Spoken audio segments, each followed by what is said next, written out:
Welcome to episode 4 of Forensic Fix, a podcast brought to you from MSAB, where we invite guests from the industry to discuss the latest news in DFIR, current issues, and a general chat about all things digital forensics and investigations. I'm your host, Adam Firman, tech evangelist here with MSAB, and I'm delighted to say that we have another guest up at the crack of dawn, 6 a.m. for my guest, who is Austin Berrier, who is from the United States and currently works for Homeland Security Investigations. So let me start with telling you a little bit about our guest. Austin has been a special agent with Homeland Security since January 2003 and has been assigned to crimes against children since January 2010. So previous to this, Austin was in the military police with the Marine Corps. Don't worry, Austin, I won't say the dates for that one. But then he joined Bedford County Sheriff's Office, where he works prior to Homeland Security. Now, Special Agent Berrier has conducted both traditional and undercover online investigations across a broad spectrum of platforms, such as peer-to-peer, social media, file sharing, live streaming, and end-to-end encryption platforms. Special Agent Berrier was a recipient of the 2018 Assistant Attorney General's Distinguished Service Award for Project Mercury, which was a 3.5-year online undercover investigation that led to the arrest and indictment of over 250 child predators globally and the identification of 89 child victims. Special Agent Berrier regularly presents and instructs on live streaming investigations, online undercover techniques, and end-to-end encryption platforms, both within the US, at Atlanta and Dallas ICAC, and internationally in Canada, Thailand, Korea, Australia. Now, Special Agent Berrier regularly presents for Europol, Interpol, and IALEA. And by the time this podcast is released, you will have just given a presentation at Youth Technology and Virtual Community Conference down in Australia that we covered with DS Ballantyne on the last podcast. So I've given our listeners a small insight into your very, very impressive career, Austin. Can you give us some more detail about going way back to the past, your career path, and how you got into your current role? Definitely. It was pretty much an accident, really. When I was a young kid growing up in a small town in rural Virginia, I was that kid who was always throwing snowballs at the police chief as he drove through the neighborhood or getting into trouble, right? Small town antics. Fast forward to university, when originally I had wanted to be a lawyer. Don't ask me why, right? And then I eventually joined the United States Marine Corps, where in their infinite wisdom, they decided to make me a military police officer. Now, after attending the Department of Defense Military Police Academy, I didn't do regular military police work. I was actually assigned to a White House support unit, Marine One, during the President Clinton administration, where our job was to provide physical security for certain White House assets and transportation assets and work with the Secret Service. And that was where I was first probably exposed to U.S. federal law enforcement and law enforcement in general in a way that I wasn't the one being stupid and getting in trouble. That's nice to hear that you joined it by accident, because I got into forensics by accident as well. So I was working plainclothes undercover at the time, and we were executing a warrant, and I'd like to say it was a bit more heroic, but I slipped over on the grass as we were running into the address and dislocated my knee. And whilst I was off, I started a degree in software and then ended up in the forensic unit. So completely unintentional with how I ended up. So it's good to hear that somebody else made that journey as well. I think that seems to be like the path for like some of the more successful people, right? It wasn't what was planned. It was something that opportunity provided, and they took the opportunity, right? But for me, it was the same thing. You fast forward after university, I decided to go into local or municipal policing. I wanted to find a small community and do my part. And I did. I found a rural community in Virginia. And my sheriff at the time was a retired second line supervisor for one of the many U.S. alphabet law enforcement agencies, alcohol, tobacco, firearms.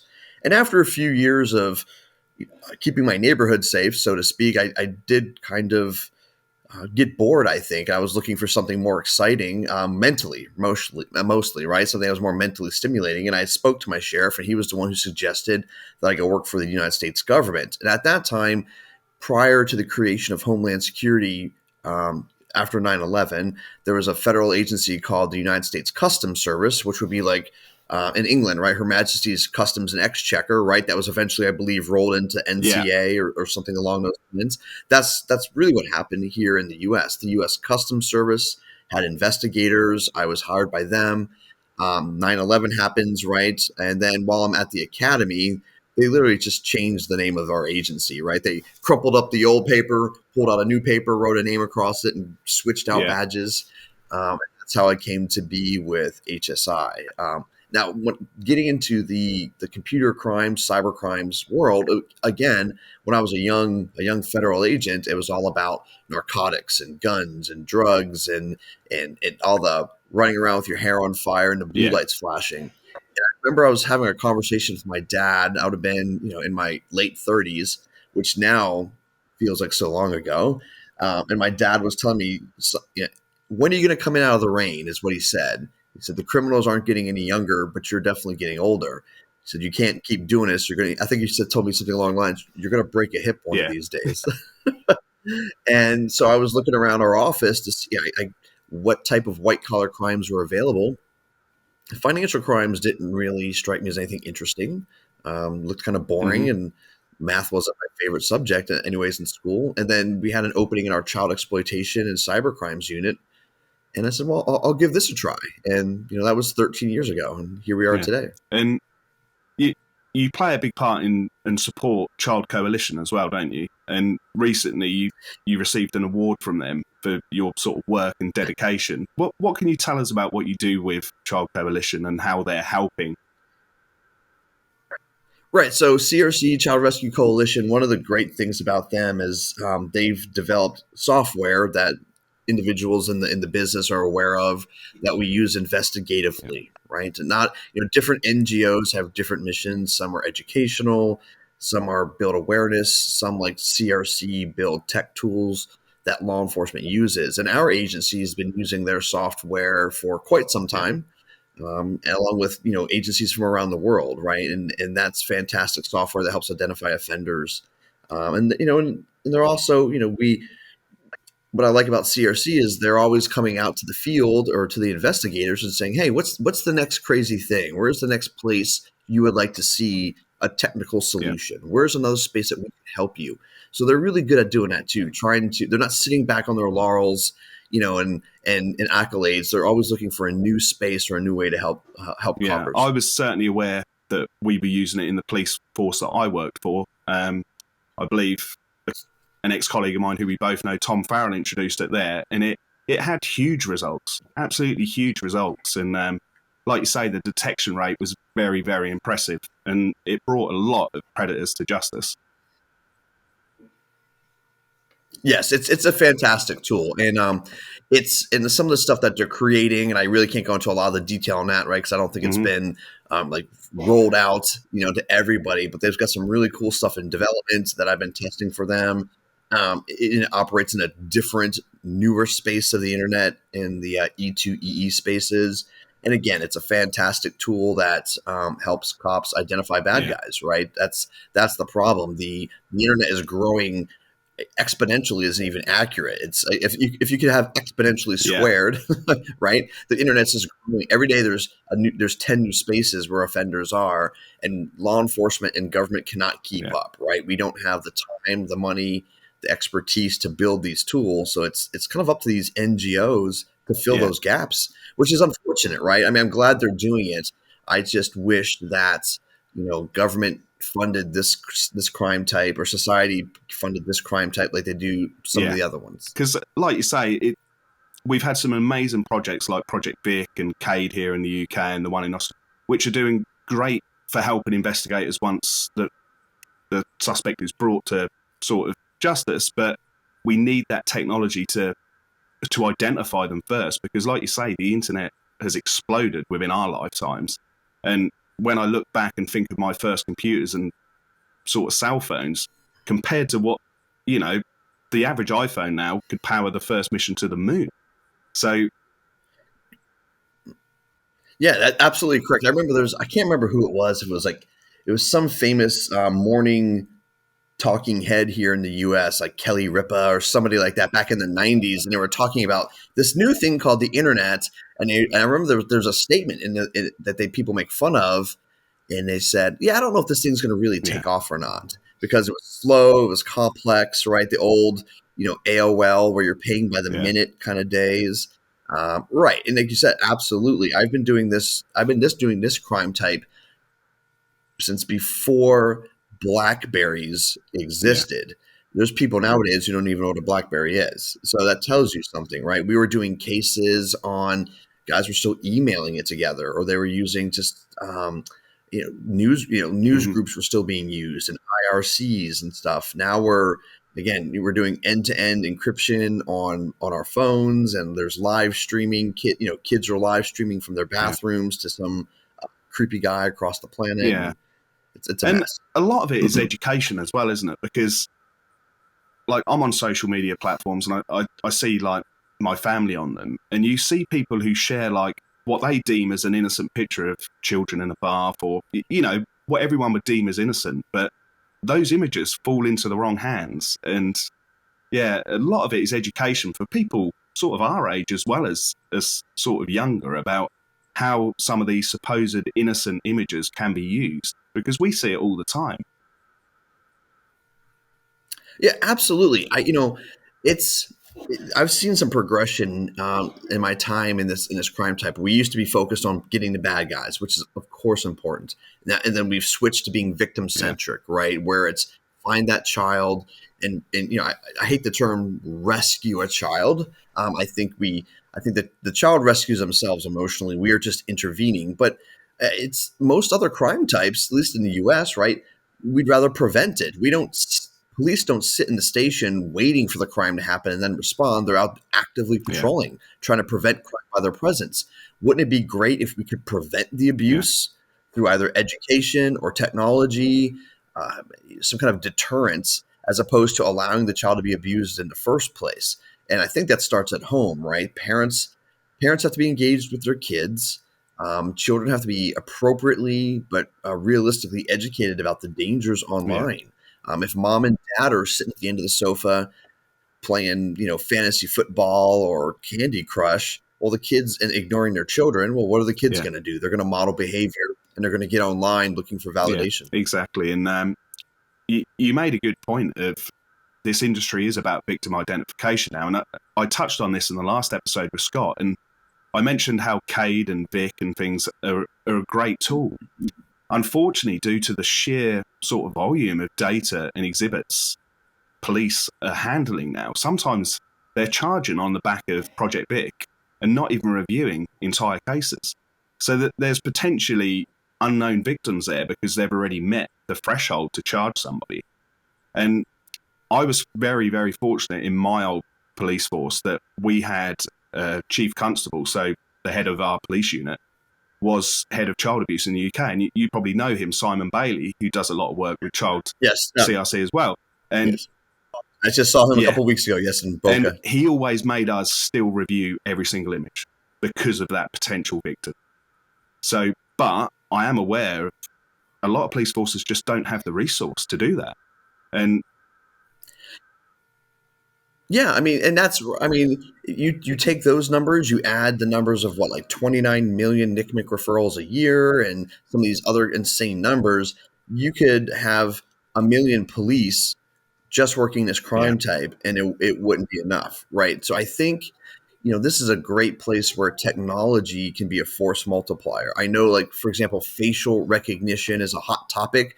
There's fans of it, and there's those who don't like it. They're afraid of its misuse, which I understand. But I think in victim identification, that is a fantastic tool, right? We have all these images of children, and I'm not a ones and zeros guy, but you can't tell me there isn't a way that when we have bulk data that we cannot carve out or extract a face of a victim or an offender, but preferably a victim, and then run that through a tool. I think the most commonly talked about one in law enforcement is Clearview, right?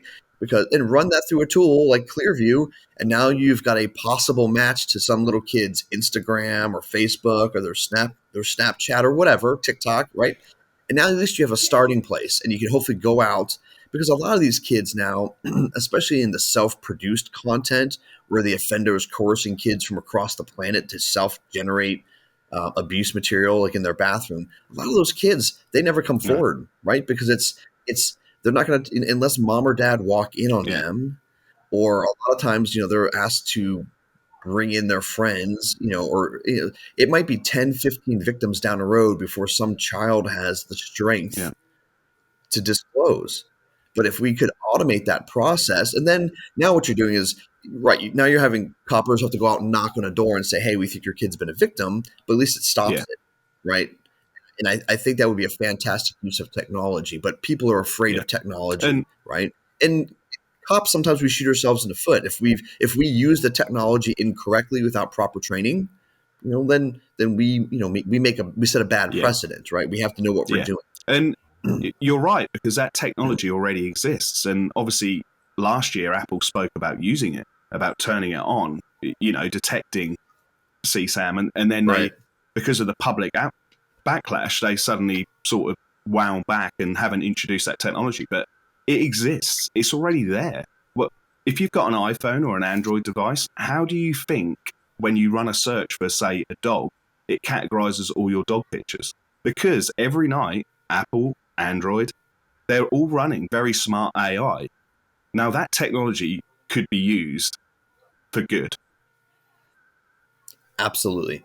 And I think what is interesting is, there's a couple factors here. One, I think law enforcement is definitely losing the messaging battle, right? We're not good at that as an industry, because up until recently, that wasn't something we had to do, right? Social media and the 24-hour news cycle has kind of thrust law enforcement into the public perception constantly, right? So we have to get better at that. But the tech industry, right, these multi-billion-dollar corporations, some of them are richer than countries, right? They have, an army of spin doctors to go out there and make us look big and bad. It's when there's this perception that, the average cop, me or somebody else, wants to read everybody's emails and know all their deep, dark secrets. I frankly don't care, right? If whatever you're doing in your bedroom, as long as you're not hurting somebody, hey, good for you, right? Be adventurous. I don't care, if you've got 10 girlfriends and a wife, hey, that's for you to figure out. But if there's a child, or if there's somebody being victimized, or an adult being victimized, wouldn't we want to stop that? Right? We wouldn't. If we're driving down the road and we see somebody being brutally attacked, we don't go, oh, I have a tool that would stop that, but I'm choosing not to deploy it, right? So I think we've got to change the way that society views the way law enforcement wants to use this. And like you said, we know that technology exists, and not to get political or talk about social hot topics, but we always, everybody knows somebody who's been caught a ban on social media for typing something, whatever it is, something that was a violation of community standards. So if you can ban somebody for typing something that is a violation of community standards, you can absolutely identify somebody who's typing or doing this kind of activity that is criminal. And I don't quite understand why big tech is that, we don't like that word, that may be distasteful, but it's not illegal. But over here, you've got somebody doing a criminal act, and we're just going to put our head in the sand. I don't see that leap. I would love to get I would love to get Mark Zuckerberg in a room and go, why? What is your fear? Yeah, and the fear for them is losing too many people off their platforms, isn't it? Well, I mean, I guess this is the thing. So when, that Project Mercury case that you mentioned, and I can talk about it now, it's been a while, but that was all around the platform Zoom back pre-pandemic, when nobody even knew what Zoom was. And when we discovered, along with NCA and some of the police services there in the UK and Canada and Australia, what was going on, we had a meeting with, back then I think Zoom was only like 20 employees, and we had a meeting with their executive team. And we told them, what we had discovered, and they were appalled. They're like, this is not what we want on our platform. And they We explain to them, the legal process of how we would like to request information. We explain to them how they could report stuff to NCMEC if they found stuff on their own, and they actually changed their platform in a way that made it more difficult for that to happen. It's impossible to Yeah. get criminal activity off the internet, but they made it harder. And guess what? It it cost them the salary of one Yeah. person. I think they hired one new person at the time. It didn't break the bank. I mean, now they're a massive Yeah. company, right? And to see the CEO and the executive team being like, "We don't want this. This is not what we want to Yeah. be." And I would say that it didn't. It certainly didn't hurt their business model. And do you want? I'm going to be straight up. Do you want? If you're a business, do you want pedophiles on your Yeah. platform? I mean, is that business you're really worried about Yeah, losing? exactly. And I've taken you off on a massive detour there, so I'll get us back on track. So, what does a normal day look like for Austin? Oh wow! So the alarm goes off, and my body reminds me that I'm almost 51, right? Oh, aches and pains. No, so it really depends, right? Doing online undercover work is kind of like to be effective, just like if you're doing face to face. And and I have people like, why do you talk about this? Aren't you undercover? I said, well, I'm online. That's different. I can be anybody I want to be, right? I'm not going to the street corner and buying drugs, right? But for me, it's kind of like a 24/7 kind of thing, right? Because people are on the internet 24/7. If I'm only on the internet 2 hours a day, well, that would be kind of not very effective. Not very effective, right? Just like right. If you want to buy drugs as an undercover, you got to work weekends and exactly. evenings, And right? you don't go to the posh restaurants. You go to the street corners. And, Exactly.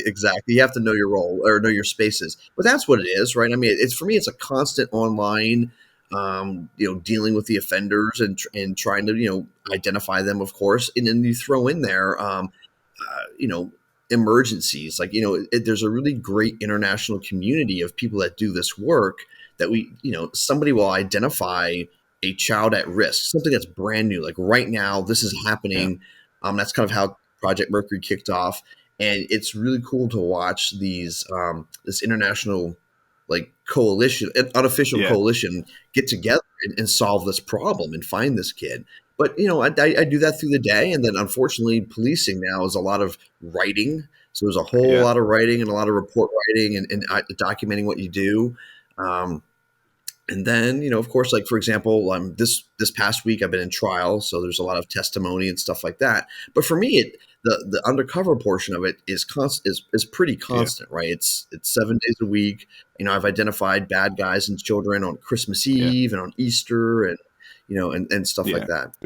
Yeah, when you're in the police and protecting the innocent, you can't just turn off. It's not a 9 to 5 job, is it? Where you can just walk away and say, "I've done for today."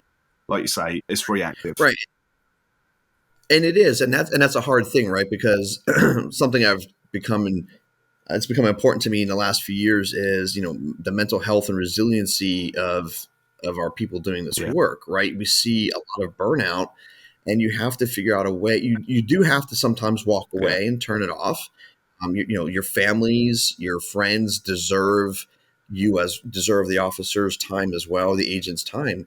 And broken cops or salty cops really aren't of use to anybody, right? If you find yourself getting in that space, you need to take a break so you can continue to be effective. And I touched on this with Scott, but I remember before I joined this sort of industry and this world, I remember my old sergeant saying to me, "I can't sit here today and tell you that you're going to be okay viewing images that you're going to see." He went, "You're either going to be affected or you're not going to be affected." And thankfully, I could do the job without being affected. But that did change over the years. Sort of, you almost become numb to it, and I just saw it as right and wrong. That's the way my brain sort of dealt with it. So I could drive home and then forget about it. But I remember working a Pacific case, and it was a child the same age as my child at the time. And that one got me because I could associate it. And I then got taken off that case and got put onto a new one and thankfully identified it, because that could have really played on my mind. And it's a fine balance in this world.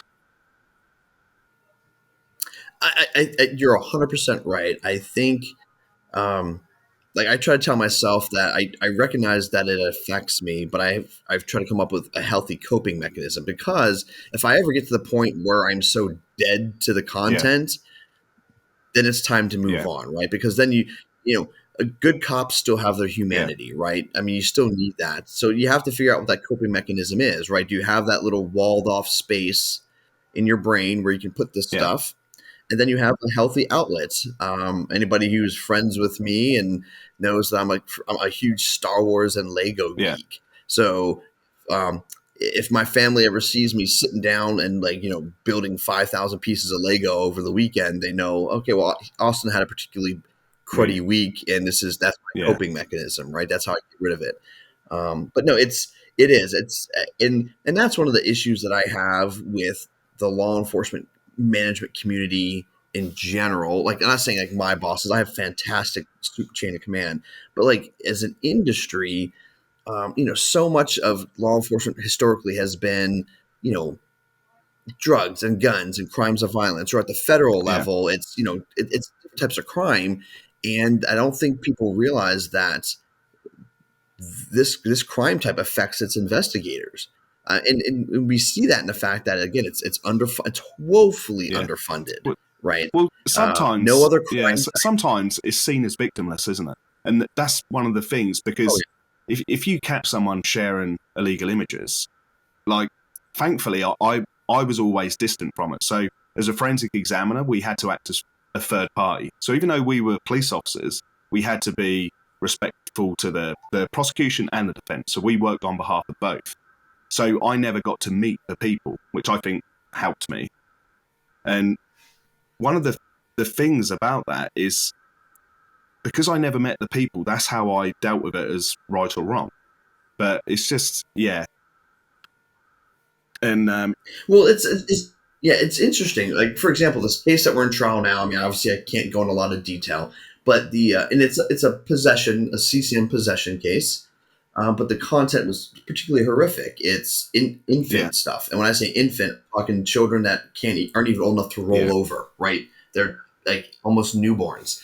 And if somebody were to tell me that was a victimless crime because those are, quote, just pictures or yeah, videos, I would say, well, that was somebody's yeah, baby that was victimized. How would you feel if that was your yeah, child? So that there absolutely is a yeah, victim. It's just, and they're being re-victimized. And I think I've done some soul searching on this, and again, I think this is the Austin Berrier view. So many people in this that work this crime type were true believers and yeah, crusaders. They stay in it for the long haul, and like in my agency, very few of them actually yeah, promote. Right? They want to stay where they are. So I think we have a lot of people in police leadership globally who just have never worked this crime mm-hmm, type, so they don't have a frame of reference. But then when you try to explain it to them, you probably heard it. Oh, I could never work yeah, that. I don't want to see that stuff. Horrible. So it's kind of a catch-22 there, right? We need to educate our leadership on the yeah, importance of it, but it's such a horrible content that nobody wants to yeah. see it or even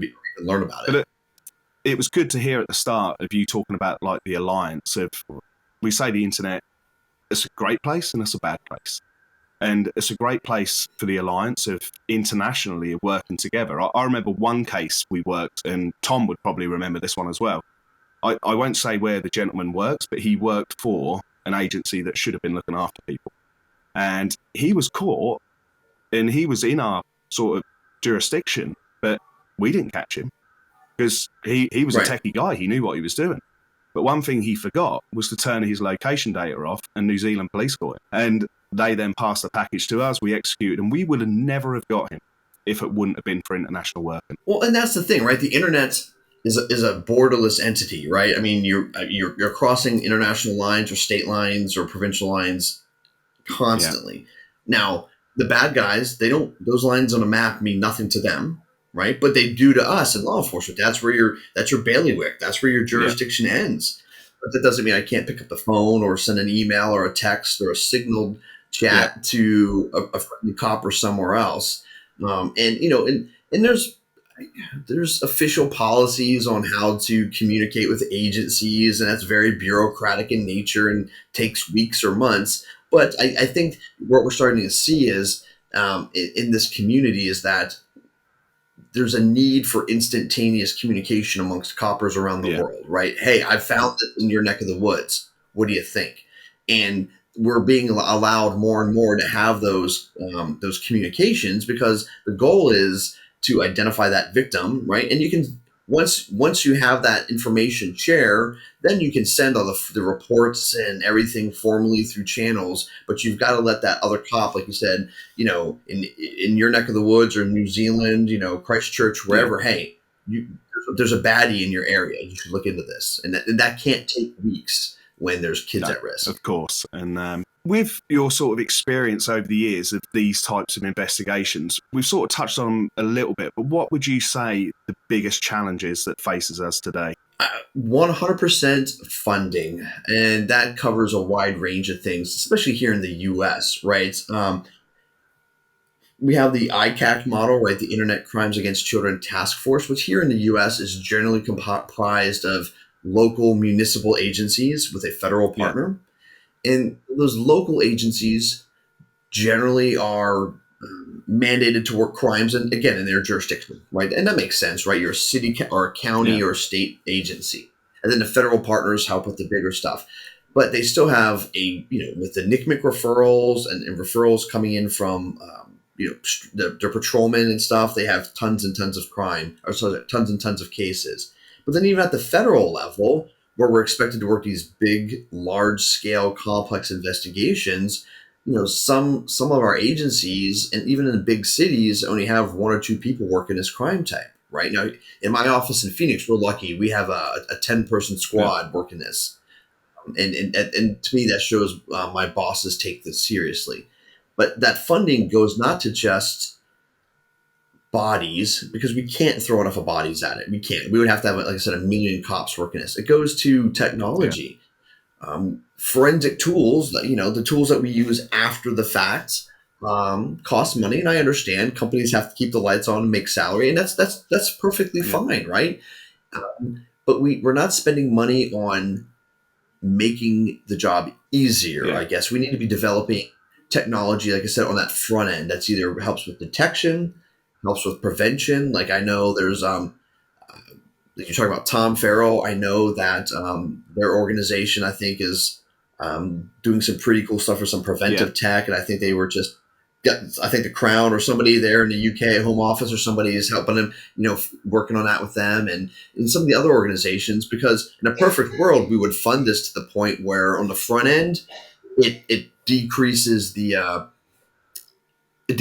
volume of work for me. So I definitely think it's got to be funded more. And I'm a firm believer that society and governments show what's important to them by throwing resources at a problem. We can talk about it, but until you put money and bodies on a problem, is it really important to you? And I think that's what we're seeing. We're seeing a lot of lip service, and we need to see governments, industry partners, and society putting their money where their mouth is. I think sometimes, and this used to be, and I see this sort of crime similar to drugs, that we used to, as when I was a frontline Bobby out on the streets, if we started catching lots of sort of drug dealing and sort of drug offences, that the town or the city suddenly had a drug problem. Whereas if you weren't out there doing it, there was no drug problem because it wasn't detected. And sometimes I think this sort of industry, and it shouldn't be, but it's very similar.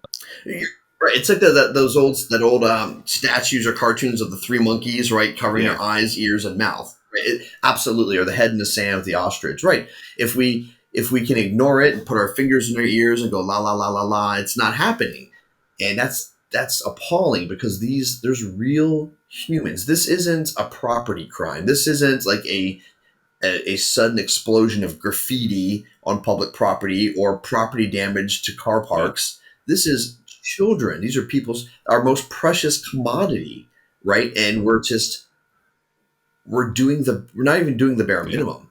We're not even keeping our head above water. I mean, when some of these big pushes come out, like I have guys calling me saying, "How am I supposed to do 500 NCMEC referrals in 1 year?" I'm like, one at a time. That's all you can do, right? And then you have all the other types of cases that are working. We're not keeping our head above water. We are 100% drowning in this.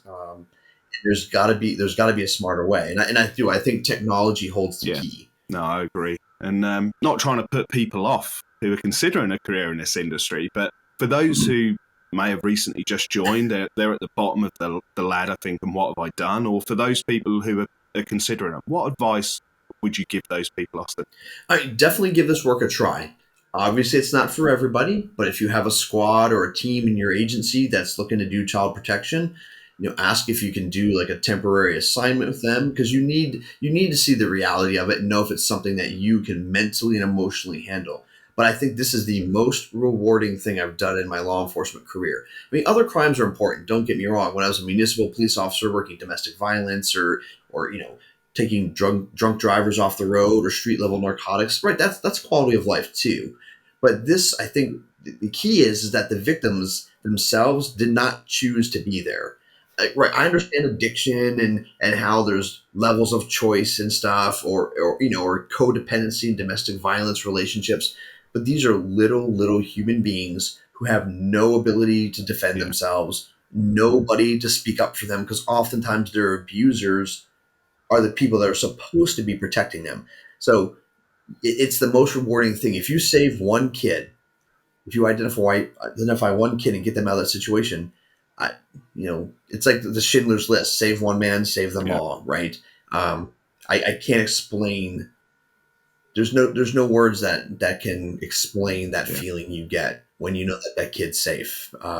If you believe in that sort of thing, it's the instant first place ticket to heaven kind of thing, right? And I think that's the key there. Is you're gonna change somebody's life for the better.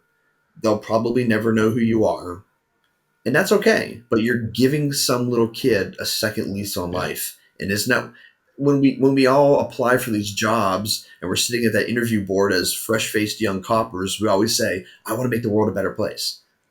Right? That's the canned answer, and for most guys believe it. Well, this is your chance to do that, right? You're changing the world for one person and one person at a time. And I don't think there's any better job in law enforcement. I 100% agree. It's the most challenging, but the most rewarding world. And yes, to mix things up, and I just let people know, I did give Austin a heads up that this was coming. But my final question now is, I'm asking it on behalf of the previous guest, which is a colleague and a friend of yours, was DS Scott Valentine, who has asked, no, it's a good one. He's been fair. Other than spending valuable time with family, is there a hobby or something similar that you like to do to decompress from a difficult day at work? Yes, I am a Lego maniac. True and true. My family teases me. I've lost count on the number of Lego sets I have. Probably upwards of 1,000 Lego sets, hundreds of thousands of pieces. But yes, for me, that simple repetition of following the instructions, problem solving it's a huge decompression. But yeah, no, I think I personally keep Lego in the black, with their balance sheets. It's definitely improved over the years, though, hasn't it? Because I remember doing it as a child, and I now do it with my son, and the instructions are so much better. And you even have QR codes showing you. Literally, you can scan your pile and it will show you which blocks to pick up. Oh yeah, it's fantastic. I just the Lord of the Rings Rivendell set, which is like 6,500 pieces, that arrived at my house about 2 weeks ago, and then with May coming up, they're going to be dropping all the Star Wars, a bunch of new Star Wars sets. So I put reminders in my phone because they drop at midnight. So at 11:55, I'm logging in. I'm all these people mashing a button, trying to get it into my cart so I can get one before they go out of stock. So I'm one of those super geeks. So really, this podcast is set to release on May the 3rd. I now feel guilty because I feel I should push it back 24 hours for you. There you go. Absolutely. Yes. Like I said, I already have the website queued up, and I'll be refreshing it starting on like dinner time, May the 3rd. You've been a star, Austin. I'll let you go now and start your day. It's still not even 7 a.m. for you, so thank you. And I look forward to, obviously we're recording this before the conference, but I look forward to meeting up with you next week and share. Absolutely. And thank you very much for your time, Austin. It was my pleasure. Thank you.